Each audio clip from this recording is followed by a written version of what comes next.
Mateus capítulo 13, verso 24, diz assim: outra parábola lhe propôs, dizendo: o reino do céu é semelhante a um homem que semeou boa semente no seu campo. Mas enquanto os homens dormiam, veio o inimigo dele, semeou o joio no meio do trigo, e retirou-se. E quando a erva cresceu e produziu fruto, apareceu também o joio. Então, vindo os servos do dono da casa, lhe disseram: Senhor, não semeaste boa semente no teu campo? De onde vem, pois, o joio? Ele, porém, lhes respondeu: o inimigo fez isso. Mas os servos lhe perguntaram: queres que vamos e arranquemos o joio? Não, replicou ele, para que ao separar o joio, não arranqueis também com ele o trigo. Deixai-os crescer juntos até a colheita, e no tempo da colheita, direi aos ceifeiros: juntai primeiro o joio, atai os feixes para ser queimado, mas o trigo recolhei em meu celeiro. Verso 36, então, despedindo as multidões, Jesus foi para casa, chegando-se a ele os seus discípulos, disseram: explica-nos a parábola do joio do campo. Ele respondeu: o que semeia boa semente é o filho do homem, o campo é o mundo, e a boa semente são os filhos do reino, os joios são os filhos do maligno, e o inimigo que semeou é o diabo. A ceifa é a consumação desse século, os ceifeiros são os anjos. Pois assim como o joio é colhido e lançado no fogo, assim será na consumação do século. Mandará o Filho do homem seus anjos, que juntarão do seu reino todos os escândalos e os que praticam iniquidade, e lançarão na fornalha acesa, ali haverá choro e ranger de dentes. Então os justos resplandecerão como o sol no reino de seu Pai. Quem tem ouvidos para ouvir, ouça. Deixa aberto aí, fecha apenas os olhos, vamos orar mais uma vez. Pai Santo, que alegria está na sua casa, nessa manhã, Senhor, logo pela manhã ouvir tua palavra, congregar, estar com os irmãos. Fala-nos, Senhor. A única coisa que nos manterá de pé nesses dias é a tua palavra, o poder da tua palavra, o alimento trazido pela tua palavra, repreensão, correção, auxílio, consolo, conforto, fortalecimento. Que a graça seja despejada em alta medida sobre esse local. Receba a glória para si, Senhor. Faz teu reino avançar e nos conforme a imagem do seu Filho. Amém. Presta atenção aqui, irmãos. Eu não tenho certeza se foi Isaac Newton, nas suas 3 leis, as 3 leis de Newton, uma delas foi causa e efeito. Toda causa produz um efeito, e todo o efeito é fruto de uma causa. E o nosso problema é que muitas vezes nós combatemos os efeitos e não a causa. E quando só se combate o efeito, ele não tem fim. É igual a pessoa que tem uma infecção, causa, e ela produz um efeito, a febre. E a pessoa só combate o efeito, febre. Ela vai ter a febre continuamente, até que ela combata a causa, a infecção. E uma vez a infecção sendo curada, banida, termina-se o efeito. Muitos dos nossos problemas, muitos dos problemas de alguns, poderiam ser solucionados se eles resolvessem a causa. E muitos desses problemas de alguns são efeitos de uma realidade, causa. Qual é? A não conversão, a inconversão.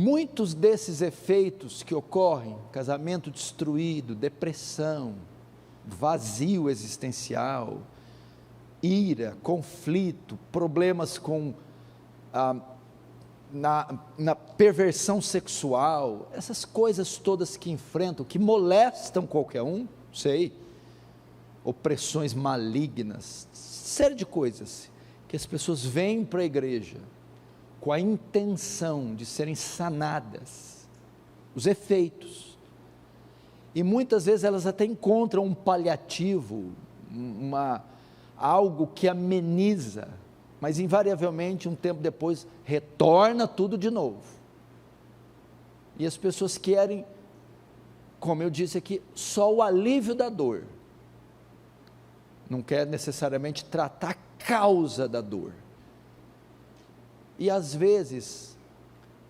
a dor só vai sair se nós tratarmos a causa, e a causa é que muitos não são convertidos, não nasceram de novo ainda, e talvez não saibam disso, talvez tenham uma falsa segurança de salvação, e não conseguem solucionar seus problemas, uma vez que eles poderiam ser mais facilmente lidados, ou até eliminados, se houver conversão verdadeira, genuína. E o texto vai tratar disso aqui, uma das parábolas mais conhecidas de Jesus, parábola do joio e do trigo, que vai retratar duas categorias presentes dentro da igreja, os salvos e os não salvos no mesmo lugar.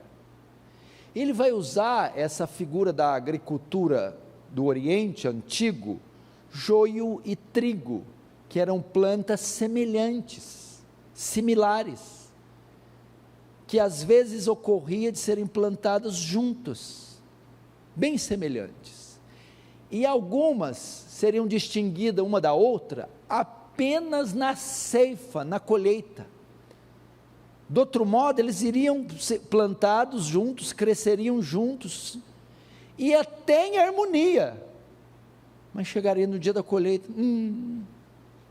isso aqui é joio, joga para lá, e queima, esse é trigo, ajunta no celeiro, e esse é o perigo, de alguns dentre nós, se passar por cristãos e na verdade não são. Olha que realidade dura e pesada. Esse texto, ele aponta para algo muito forte, ele mostra que aqui hoje, nessa manhã, agora, exatamente agora, sentados aqui, eu estou diante de trigo e de joio. Ai, que coisa forte, está aqui sentado agora, é de arrepiar, mas vai fazer o quê? Que a Bíblia diz, ele fala de duas igrejas, a visível, que é aquela feita por todos os batizados, e a invisível, é a composta só pelos salvos.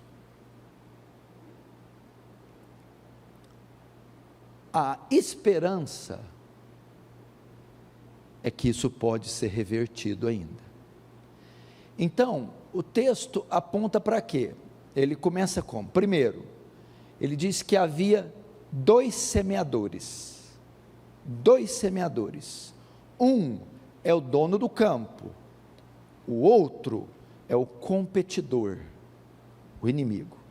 O primeiro semeador é o dono do campo, é o dono da igreja, é o Rei dos reis, é o Senhor dos senhores, é o que semeia a boa semente, é o que semeia a pregação do Evangelho, ele é o dono legítimo do campo, ele conquistou o campo com o seu sangue, é dele, se refere à igreja, e ele é o dono legítimo e foi conquistado legitimamente. O outro, o que semeia o joio, é o inimigo, é Satanás.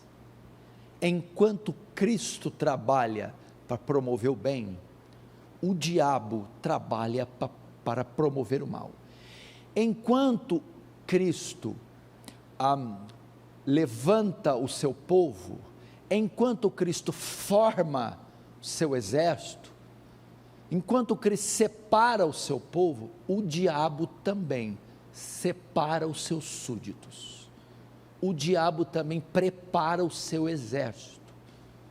Isso acontece, isso está acontecendo desde os primórdios da humanidade. Deus separando os seus e o diabo os dele. Deus formando o teu povo e o diabo formando seus súditos. Então, há dois semeadores, e há duas categorias de plantas aqui, uma categoria de trigo e outra categoria de joio. É importante fazer essa distinção, e só existem esses dois grupos na terra, não existe outro grupo. O mundo está dividido em duas categorias: os salvos e os não salvos, os cristãos e os pagãos, os crentes e os incrédulos.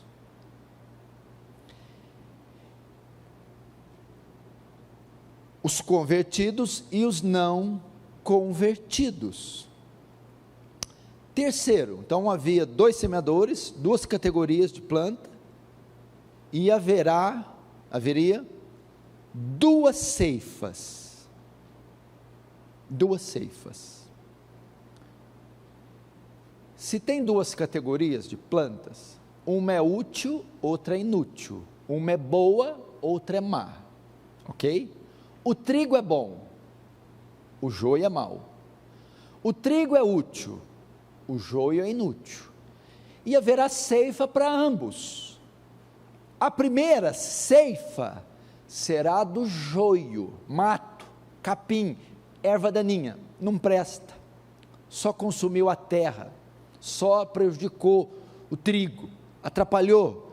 Chegou enfim a hora de ser colhido, só que este vai ser queimado, não presta, tem que tocar fogo. E o outro vai ser armazenado em celeiro. Essa é a proposta da parábola. Essa parábola, agora, ela ensina três lições para a gente aprender. Primeiro, a igreja é uma comunidade mista. Nós temos que aprender isso. A igreja é uma comunidade mista. Assim como o campo continha trigo e joio, pastor, mas o campo não é a igreja? O campo não é o mundo, como está no verso 38? Não, o campo é a igreja, porque no verso 25 diz que o joio foi semeado entre o trigo. Se o trigo é o povo de Deus, e o joio foi colocado no meio do povo de Deus, a exegese correta é que aqui o campo é a igreja. Então, assim como o campo continha trigo e joio, a igreja é formada de crentes e não crentes.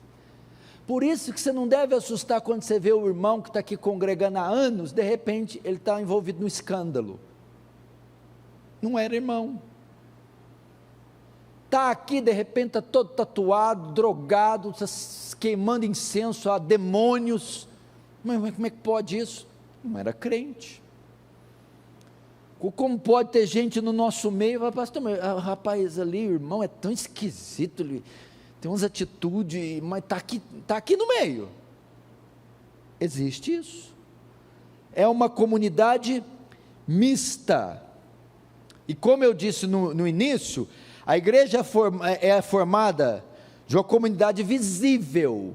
Quando diz igreja, é o número de todos os batizados. Batizou, professou a fé em Cristo, faz parte da igreja visível.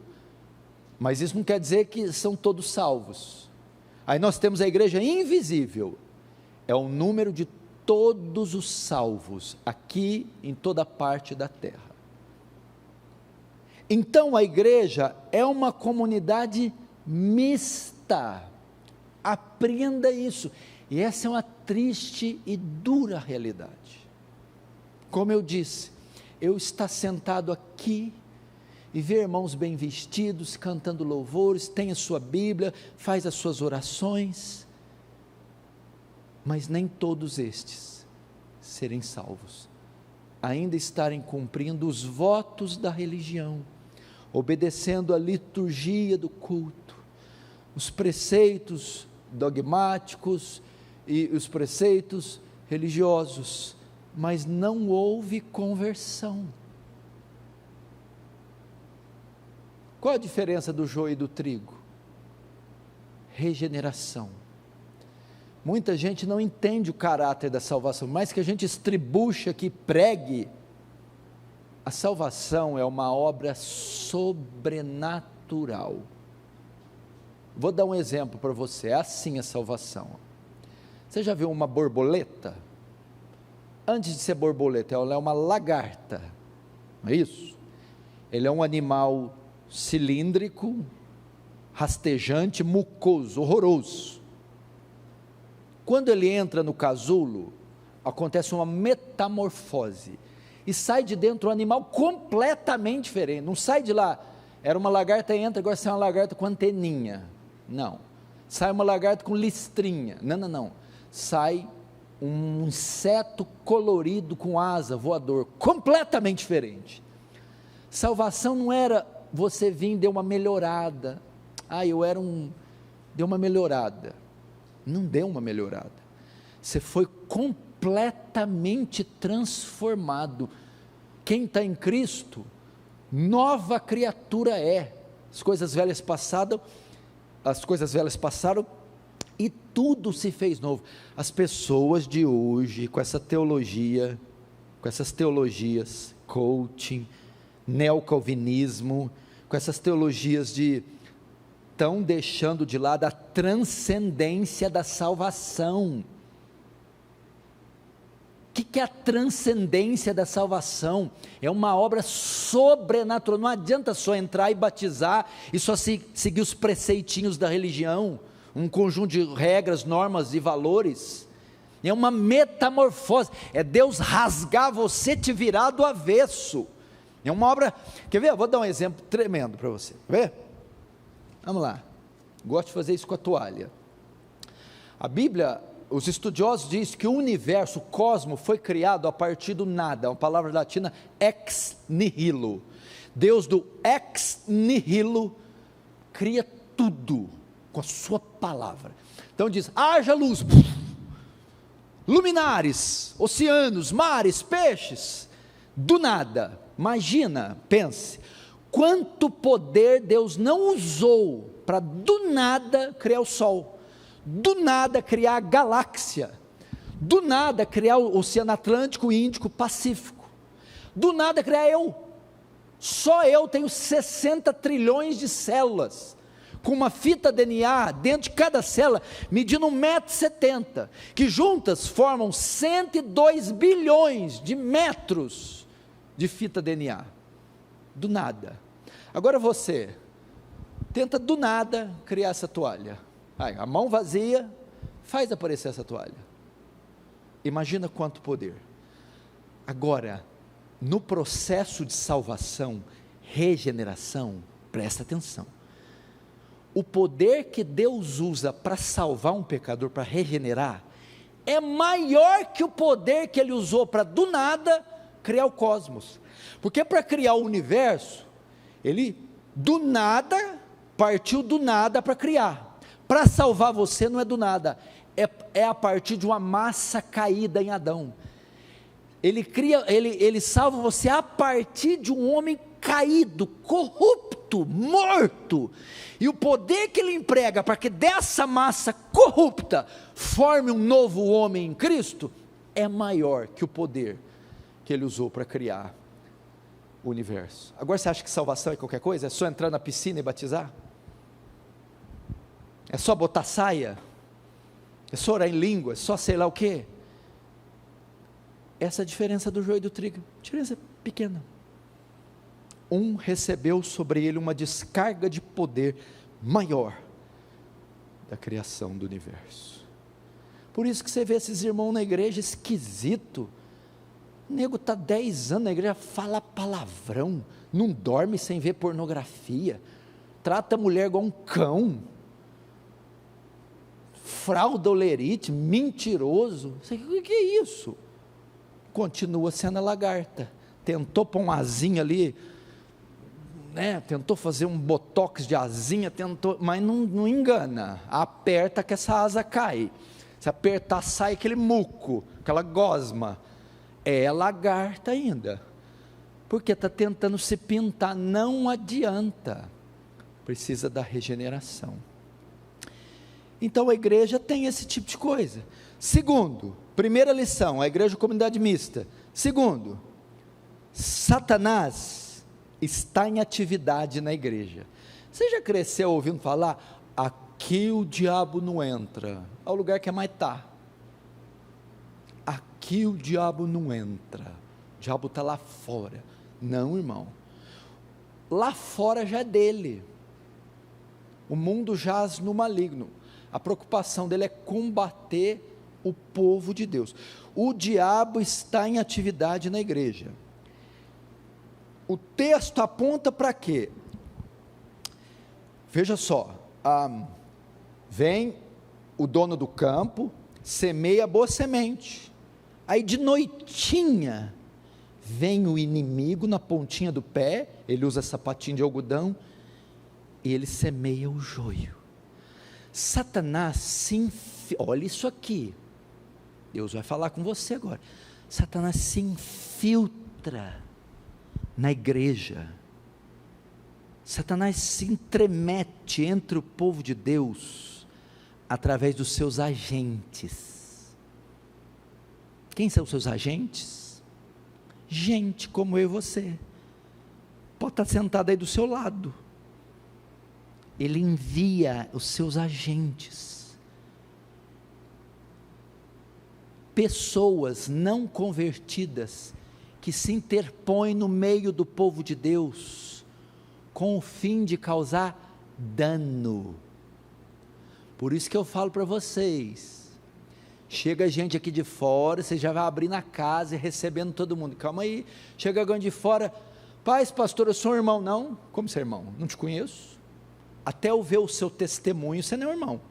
Todo mundo diz que é irmão, o Macedo diz que é irmão, o Valdemiro diz que é irmão, né? Até o diabo, você dá a paz do Senhor, é capaz que ele dá, pai do Senhor, varão de fogo.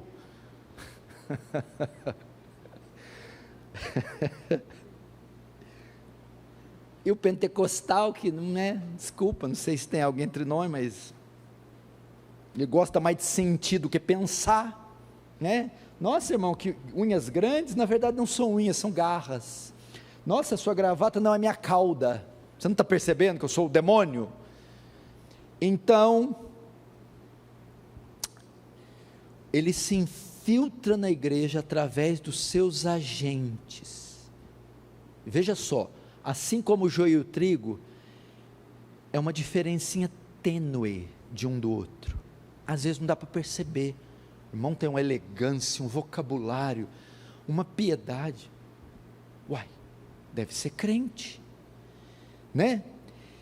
E este agente do diabo, quando entra da igreja, no início, são tão frutíferos quanto os crentes, tão belos quanto o joio.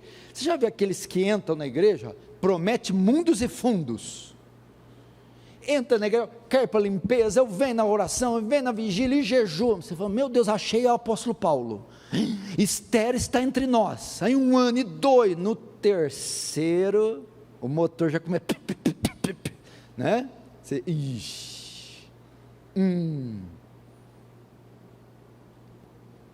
tem isso, é muito triste. A comunidade está tão gostosa, está tão ordeira, está tão feliz, aí vem o filho do cão, e começa, e fofoca, e contenda, e motim, e escândalo, e coisinha, e começa a prejudicar a igreja. Então Satanás está em atividade na igreja, através dos seus agentes. Terceira lição que aprendemos aqui: a separação do joio e do trigo, na maioria das vezes, só ocorrerá no fim. Só no fim.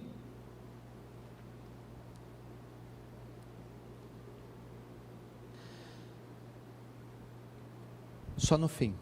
Veja só, aí o servo diz assim: nossa, deixa eu colher o joio, tira esse joio daí. Não, deixa o joio crescer junto do trigo, para que não aconteça que arrancando o joio, fira, arranque, destrua também o trigo. Deixa crescer junto. No dia da ceifa, a gente tira o joio. O que é isso? A separação dos dois. Eles vão continuar convivendo, o crente com o não crente, na igreja, vão ser plantados juntos, vão crescer juntos, e vão conviver. Por quê? Porque há alguns, que dentre nós são joio, nós só saberemos no dia da ceifa. Por isso que eles vão chegar lá: Senhor, eu profetizei em teu nome até no último dia. Ele acha que é crente, a comunidade também às vezes que acha: Senhor, eu profetizei em teu nome expulsei demônios, em teu nome eu fiz muito milagre. Milagre não é cura. Cura é alguém está doente, você ora, cura. Milagre é está cego, volta a ver. Milagre é inexplicável. Eu fiz muito milagre. Jesus: really? É? Isso é joio. Apartai de mim, vós que praticais a iniquidade. Esse texto se dá no julgamento, na ceifa. O joio, irmãos, ele pode passar por todos os testes, enganar até a mim e você, mas no dia do juízo, ele será revelado.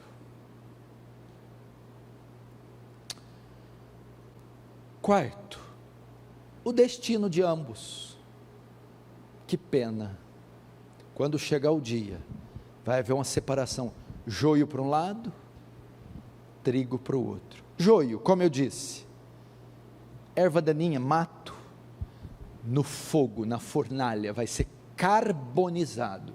Trigo, o útil, da onde se tira a farinha, nos armazéns. Qual que é a ideia aqui?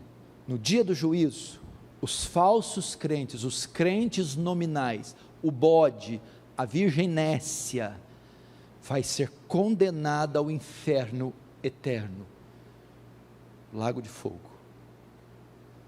E o trigo, o crente verdadeiro, o que foi regenerado, da lagarta horrorosa, gosmenta, que virou uma borboleta pelo poder sobrenatural transcendente, maior do que a criação do mundo, vai ser redimido, salvo para sempre.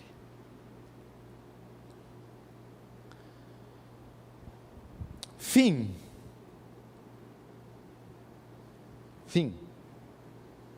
Essa é a parábola do joio.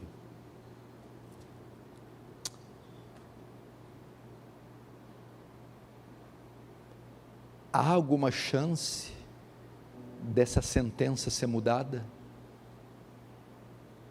Há alguma chance? Há alguma esperança para aquele que ainda é joio? Sim, veja só. Até a ceifa, até a colheita, que pode se dar quando? Com a volta de Jesus, ou com sua morte. Até que esse dia chegue, o joio pode ser transformado em trigo, pelo poder da graça, da misericórdia, do amor de Deus. Para que essa mensagem foi pregada? Para que haja uma reflexão de como está as nossas vidas, Paulo vai falar isso para os coríntios, uma igreja trabalhosa. Coríntios, examine-se a si mesmo. O que é isso? Faça um autoexame. Mas que tipo de exame? O exame dos rins? O exame do meu casamento? O exame da escola? Não. Para saber se estás na fé, faça um exame salvífico, um exame soteriológico. Faça um exame para saber se vocês são convertidos de verdade, salvos de verdade, se houve metanoia em vocês, regeneração, se esse poder maior que criou o cosmos alcançou vocês. A ideia é assim: que dia que foi sua estrada de Damasco? 4 anos atrás, quando eu me batizei. Não, eu não perguntei o dia que você batizou. Que dia que você passou da morte para a vida? Saulo, assassino de crente, uma fera selvagem, indo para Damasco, vê uma luz do céu, cai do cavalo e ouve uma voz: Saulo, Saulo, por que me persegues? Ali ele se converteu, e ele pergunta: quem és tu, Senhor? Eu sou Jesus, a quem tu persegues. Ali Paulo nasceu de novo, passou da morte para a vida. Ali, aquele poder, maior que o poder que criou o cosmos, pegou o apóstolo Paulo. Deixa eu te perguntar, qual foi o dia da sua estrada de Damasco? Eu não sei, eu estava aí, a porta estava aberta, entrei, fui ficando. Minha mãe era cristã, meu tataravó é cristã, e eu sou cristão. Qual foi o dia? Eu me lembro, 22 anos atrás, maconheiro, cheirador de cocaína, bandido, eu estava na casa de um amigo meu, íamos para uma festa, eu já tinha sido apresentado o evangelho para mim na presbiteriana. Ali eu senti convicção do meu pecado, na sala dele, enquanto ele trocava para irmos usar drogas e nos prostituir, e eu comecei a me contorcer, dizer: o que eu estou fazendo na minha vida? Se eu morrer eu vou para o inferno. Era uma sexta, no sábado eu fui para a igreja, para depois de 22 anos nunca mais sair. Ali eu passei da morte para a vida, ali naquele dia, naquela sala, 8:30 da noite eu fui regenerado.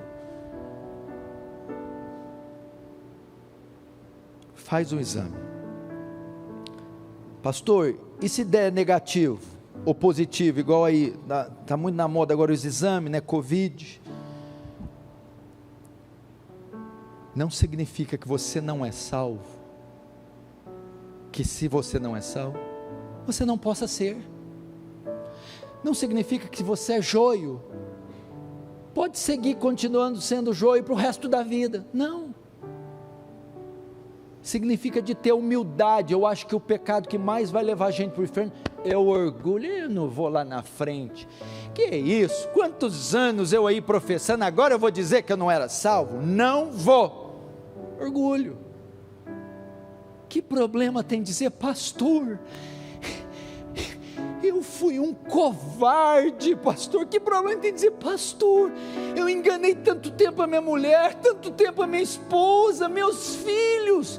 Pastor, chega dessa farsa, chega diante de Deus igual o filho pródigo, obstinado, comendo bolota de porco, vivendo nos farrapos, morando em terras distantes, nos campos, e ali soberbo, não recua, gastou tudo, vivendo absolutamente, ninguém dava nada, e foi, agora lá dentro do chiqueiro, junto com os porcos, ele cedeu. A Bíblia diz: o filho pródigo, caindo em si, disse: meu Deus, quantos trabalhadores do meu pai têm pão com abundância, e eu morrendo de fome. Voltarei, irei ter com meu pai, e direi: pai, pequei contra ti, contra o céu, já não sou digno de ser chamado como teu filho, trata-me como um dos teus empregados. O orgulho foi rompido, quebrado, esmiuçado. Pai, eu pequei. Sabe o que o pai fez? instantânea, imediatamente, anel no seu dedo, sandália nos pés, cobriu com o manto. Que é isso? Redenção, perdão. Ele foi restituído à casa do pai. Era joio, se tornou trigo. Era incrédulo, se tornou crente. Era gentio, era bastardo, se tornou filho. Olha que coisa interessante. Numa manhã 11:01, Deus escolher um domingo, dia 13 de dezembro, 11:01, para salvar a gente. Salvação não tem hora marcada, não tem dia, não tem pirotecnia, não tem Deus está me mostrando o servo. Não, pode ser hoje que Ele vai levar alguns da morte para a vida, do inferno para o céu. Pastor, mas eu vou sentir, vai chacoalhar que se esse poder vir, e as paredes, não, é invisível, silencioso. Jesus disse que o novo nascimento é igual quem? O vento. Quem sabe de onde vem o vento? Ninguém sabe de onde o vento vem. Aí a Bíblia diz: o vento sopra como quer, quando quer e como quer. Assim é o que é nascido de Deus. É uma obra silenciosa, misteriosa, mística. Pode ser hoje. Aí hoje, você dizia naquele domingo de manhã, dia 3 de dezembro, ali naquele cultozinho inibidinho, sem nenhuma pretensão, Deus me chamou, Deus me salvou, Deus me resgatou, e eu era joio, e agora sou trigo. Vamos fechar nossos olhos, vamos orar.